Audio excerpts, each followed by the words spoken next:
Il a vidé mon compte pendant que j'étais à l'hôpital. Mais ce que mon ex-mari ignorait, c'est que l'avocat de mon père allait glacer toute la salle d'audience avec une révélation qui changerait à jamais sa vie. Moi, Fatima Diallo, 34 ans, je n'aurais jamais imaginé qu'après 8 ans de mariage, l'homme que j'avais épousé profiterait de ma vulnérabilité la plus totale pour me dépouiller de tout ce que je possédais. Quand les médecins ont diagnostiqué ma leucémie en février dernier, j'ai cru que le pire était derrière nous après les premiers mois de traitement. Mon mari David semblait si attentionné, si présent pendant mes séances de chimiothérapie à l'hôpital Saint-Louis à Paris. Il tenait ma main quand les effets secondaires me terrifiaient. Il m'apportait mes plats préférés quand l'appétit revenait par bribes. Il gérait nos finances pendant que je me concentrais sur ma guérison. Pendant 3 semaines d'hospitalisation intensive, David avait accès à tous nos comptes communs. Nous avions toujours fonctionné comme ça, dans la transparence totale. Nos salaires tombaient sur le même compte. Nous prenions les décisions financières ensemble. Et j'avais une confiance aveugle en cet homme qui partageait ma vie depuis presque une décennie. Quand j'ai finalement pu rentrer à la maison, épuisé mais optimiste, j'ai voulu vérifier nos finances pour planifier les prochains mois de traitement. C'est là que mon monde s'est écroulé. Le compte était vide.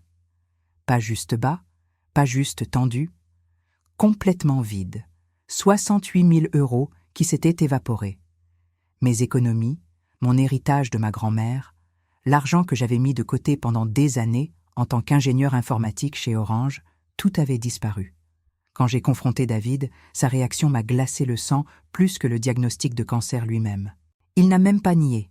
Il m'a regardé droit dans les yeux, avec un calme qui m'a terrifié et m'a expliqué qu'il avait investi cet argent dans une opportunité d'affaires exceptionnelle avec son cousin au Maroc. Une opportunité qui allait nous rendre riches, selon lui. Sauf que quand j'ai creusé, j'ai découvert qu'il n'y avait pas d'investissement. Il y avait Nadia, sa secrétaire de 26 ans, avec qui il entretenait une liaison depuis plus d'1 an.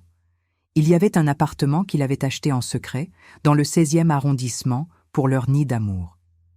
Il y avait des bijoux, des voyages, une voiture de luxe.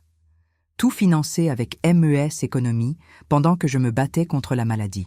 La trahison était si profonde que j'ai d'abord pensé que c'était un cauchemar provoqué par les médicaments. Comment l'homme qui me jurait son amour chaque matin pouvait-il me voler pendant que je luttais pour ma vie? Comment pouvait-il regarder ma souffrance physique tout en planifiant ma ruine financière?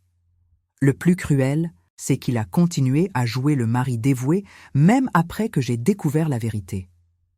Il prétendait que tout allait s'arranger, que l'investissement allait porter ses fruits, que Nadia n'était qu'une erreur de parcours. Mais moi, dans mon lit d'hôpital, pendant ces longues nuits où la chimio me rongeait de l'intérieur, j'ai commencé à réfléchir différemment. J'ai appelé Maître Rousseau, l'avocat de mon père, qui avait géré la succession de grand-maman l'année précédente. Un homme de 60 ans, respecté au barreau de Paris, qui avait connu ma famille depuis des décennies. Quand je lui ai expliqué la situation, sa voix s'est durcie au téléphone. Il m'a demandé de rassembler tous les documents possibles, relevés bancaires, actes de propriété, contrats d'assurance, correspondance. Pendant que David pensait que j'étais trop faible pour me battre, je constituais méthodiquement mon dossier. Maître Rousseau a découvert des choses que même moi j'ignorais. David n'avait pas seulement vidé notre compte commun. Il avait contracté des crédits en utilisant ma signature, falsifiée pendant mes moments de faiblesse. Il avait hypothéqué notre maison de Vincennes sans mon accord. Il avait même touché les indemnités de mon assurance maladie. L'ampleur de l'escroquerie dépassait tout ce que j'avais imaginé. Si cette histoire vous intrigue déjà, abonnez-vous à la chaîne parce que ce qui va suivre va vous bouleverser. Ce que David ignorait complètement, c'est que mon père n'était pas seulement un simple retraité comme il le pensait. Papa avait bâti un petit empire immobilier dans les années 90, de manière discrète, sans jamais s'en vanter.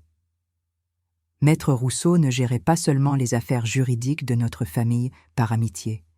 Il était l'administrateur de biens de mon père depuis 20 ans, et il connaissait chaque détail de notre patrimoine familial. Quand il a réalisé que David s'était attaqué à la fille de son client le plus fidèle, pendant qu'elle était malade en plus, quelque chose s'est réveillé en lui. Une détermination froide que je n'avais jamais vue chez cet homme habituellement si courtois. Le divorce que David pensait contrôler s'est transformé en cauchemar juridique qu'il n'avait pas vu venir. Quand Maître Rousseau a pris mon dossier en main, il a immédiatement demandé une procédure d'urgence pour geler tous les biens de mon mari. David, qui pensait que j'allais me contenter d'un divorce à l'amiable par épuisement, s'est retrouvé convoqué devant le juge aux affaires familiales dans les 48 heures. Son avocat commis d'office, un jeune homme inexpérimenté, ne comprenait pas pourquoi cette affaire prenait une telle ampleur.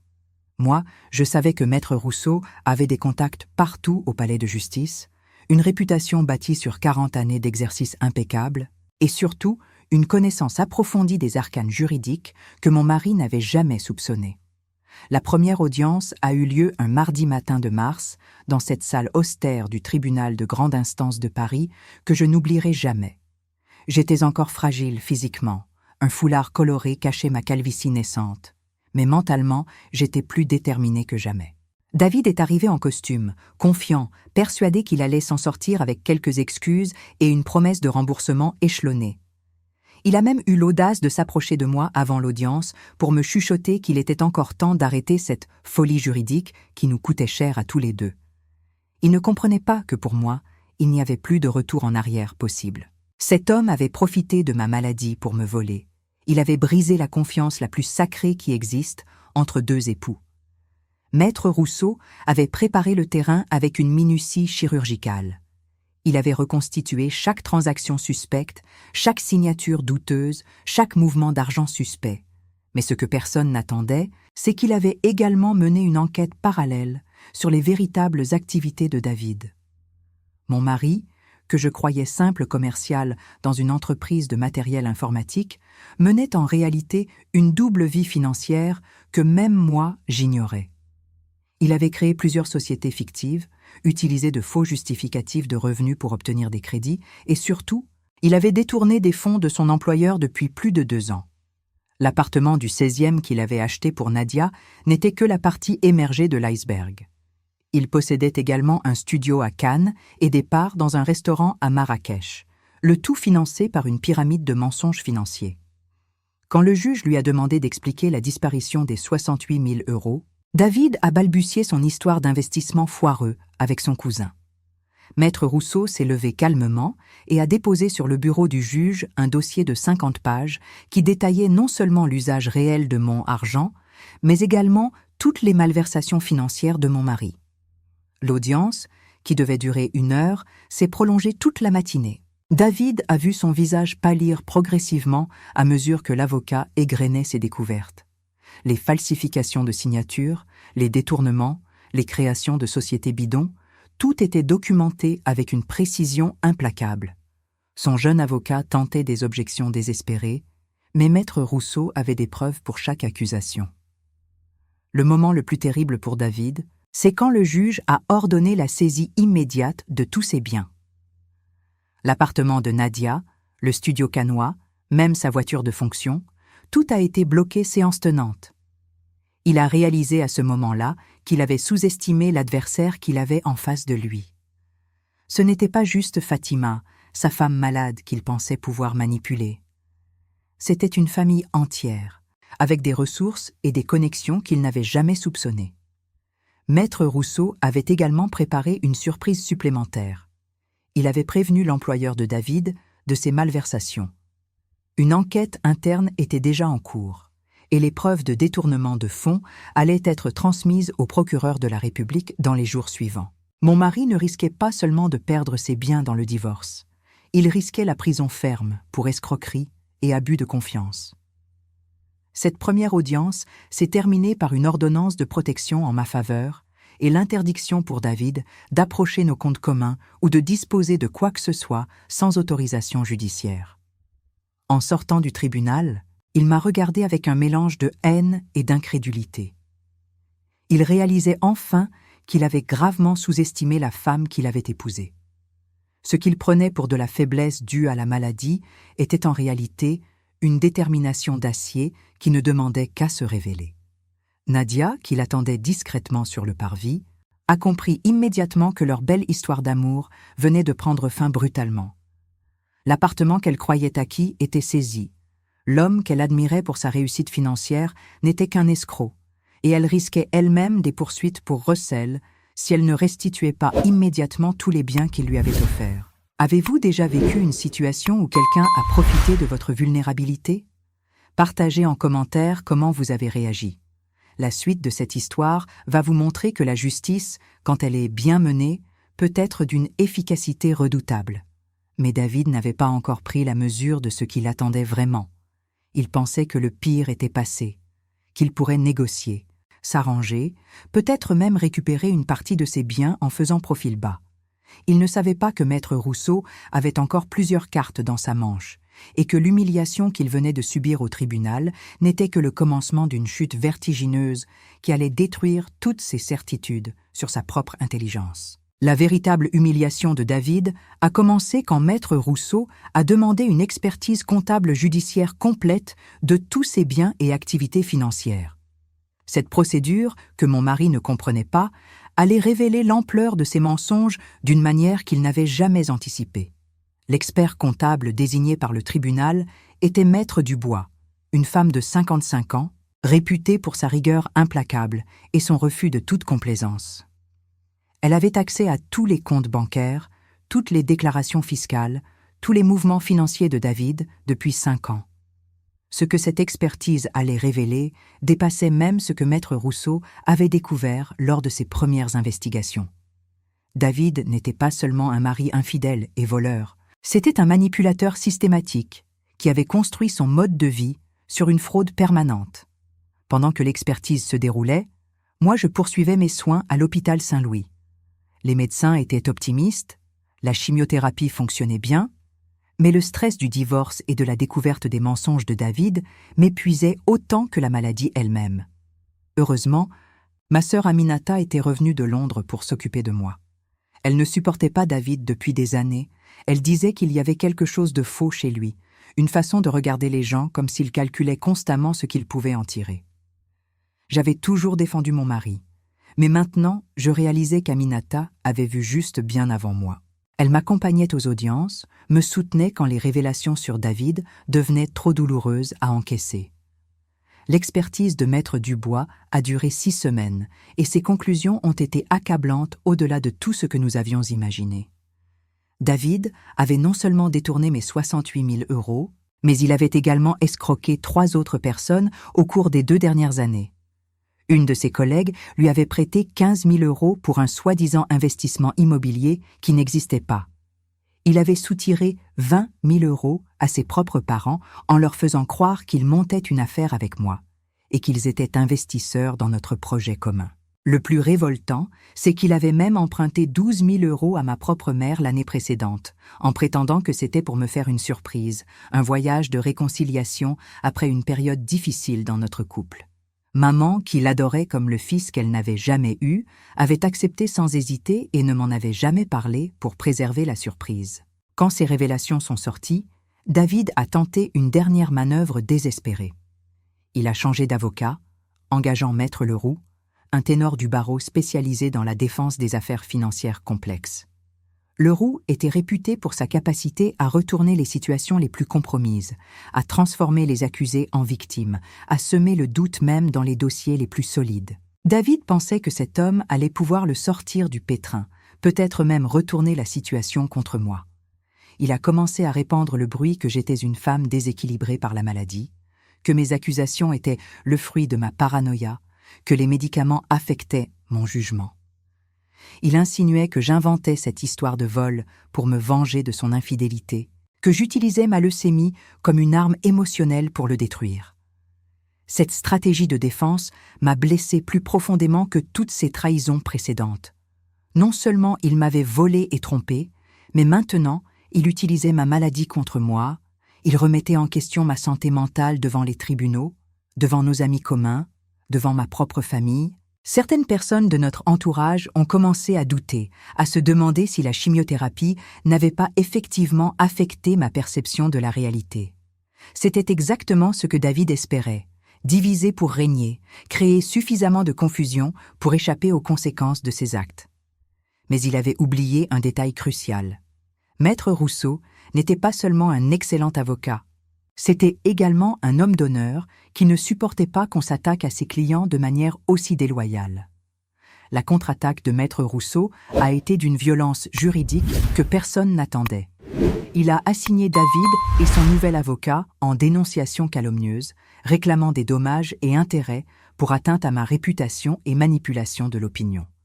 Mais surtout, il a révélé une information que nous gardions en réserve depuis le début de la procédure. Mon père avait discrètement financé une enquête privée sur David dès que j'avais découvert les premiers vols. Cette enquête, menée par un ancien commissaire de police reconverti dans le privé, avait mis au jour un réseau d'escroqueries bien plus vaste que ce que nous soupçonnions. David opérait selon un schéma récurrent. Il ciblait des femmes en situation de vulnérabilité, gagnait leur confiance, accédait à leurs finances, puis disparaissait avec leur argent. Avant moi, il y avait eu Sylvie, une veuve de Neuilly qu'il avait dépouillée de son héritage.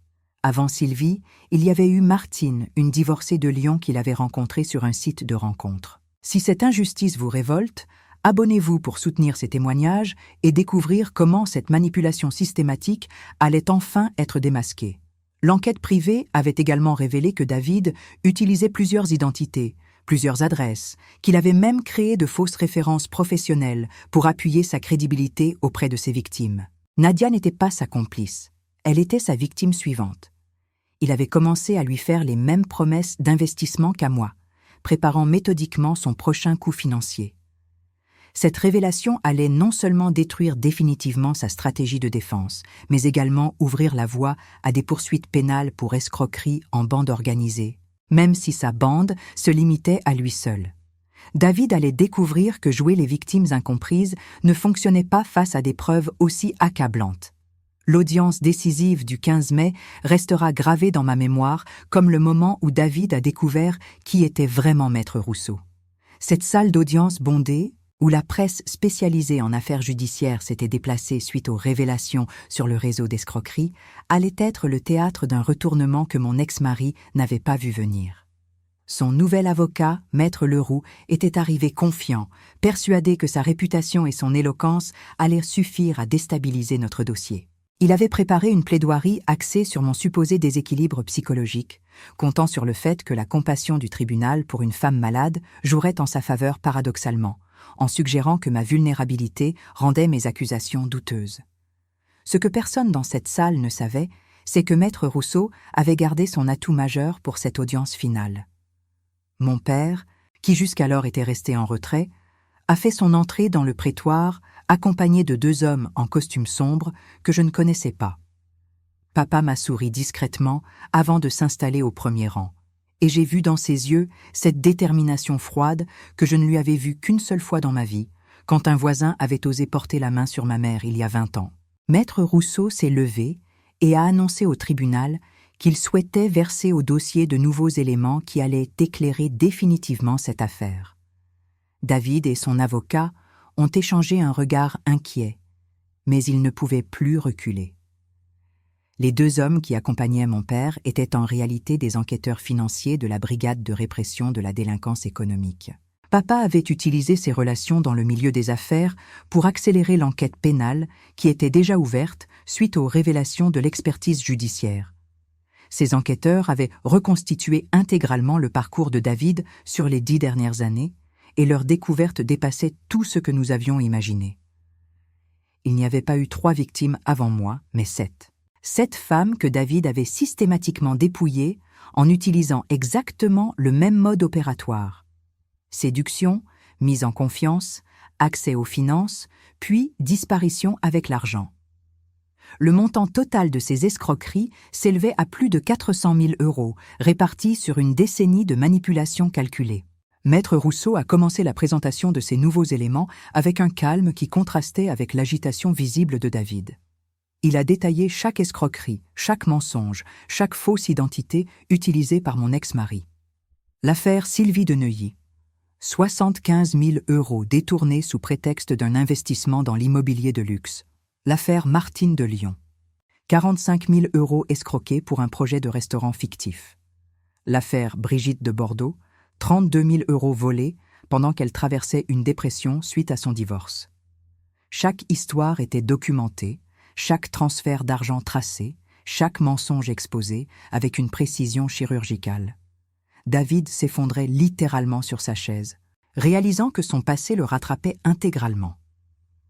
Mais le coup de grâce est venu quand Maître Rousseau a révélé que David avait une 8e victime en préparation, Nadia elle-même. Les enquêteurs avaient découvert que depuis 6 mois, il préparait minutieusement son prochain coup. Il avait convaincu Nadia d'ouvrir un compte commun.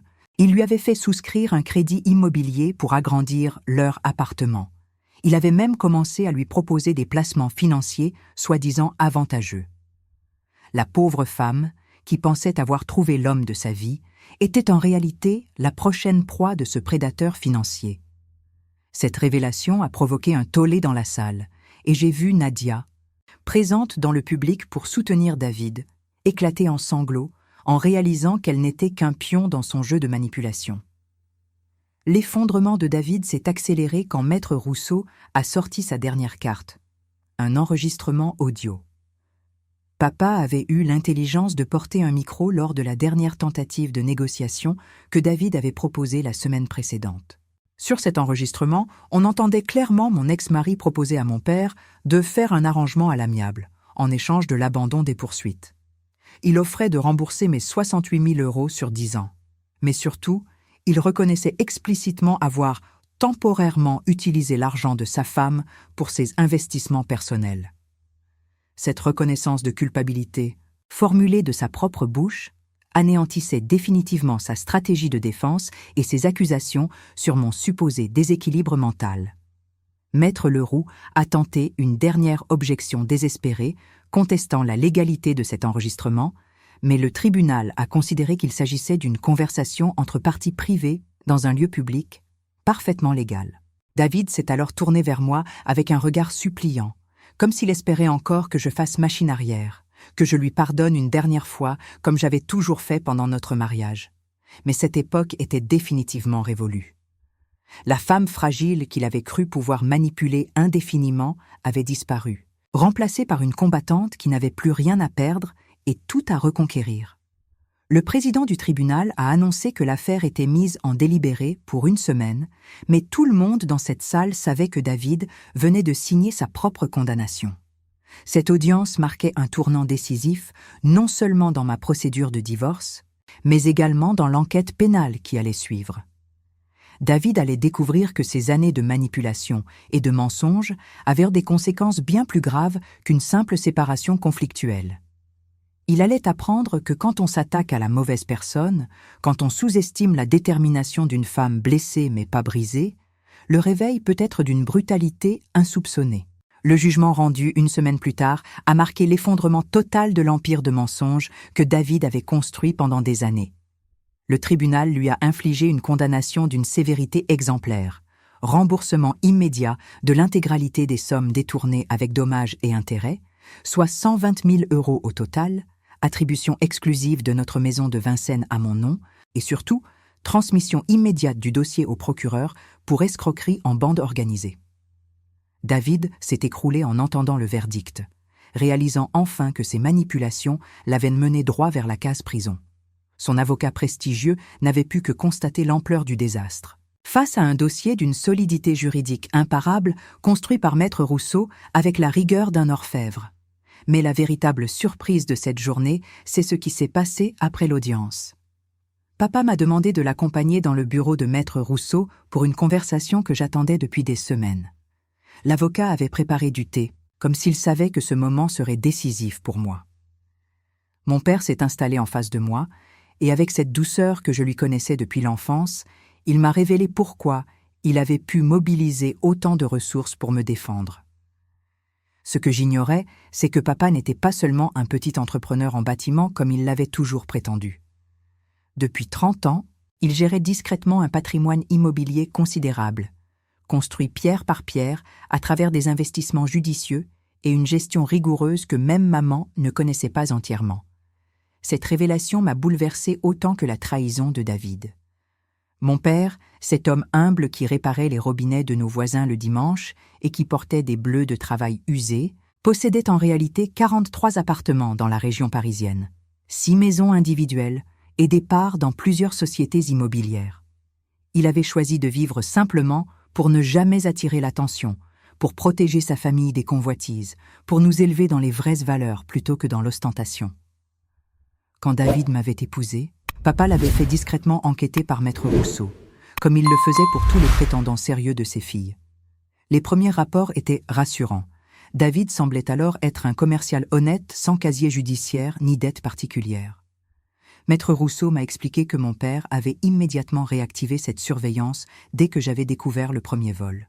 Papa savait que si David était capable de me voler pendant ma maladie, c'est qu'il cachait une nature profondément malhonnête qui dépassait largement une simple infidélité conjugale.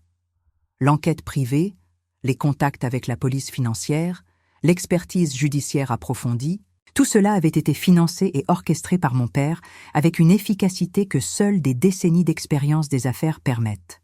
David avait cru s'attaquer à une femme isolée et vulnérable. Il avait en réalité défié toute une famille qui possédait les moyens et la détermination de le détruire juridiquement. Les conséquences pour David ont été bien plus graves que ce qu'il avait anticipé. 3 jours après le jugement civil, il a été arrêté à son domicile par la brigade financière et placé en garde à vue. Les 7 autres victimes de ces escroqueries, retrouvées grâce à l'enquête, avaient toutes porté plainte simultanément dès qu'elles avaient compris qu'elles n'étaient pas des cas isolés. Le montant total des préjudices dépassait 400 000 €, qualifiant automatiquement les faits d'escroquerie en bande organisée avec circonstances aggravantes. David s'est retrouvé incarcéré à la prison de Fleury-Mérogis en attente de son procès, s'est bien saisi intégralement pour indemniser ses victimes.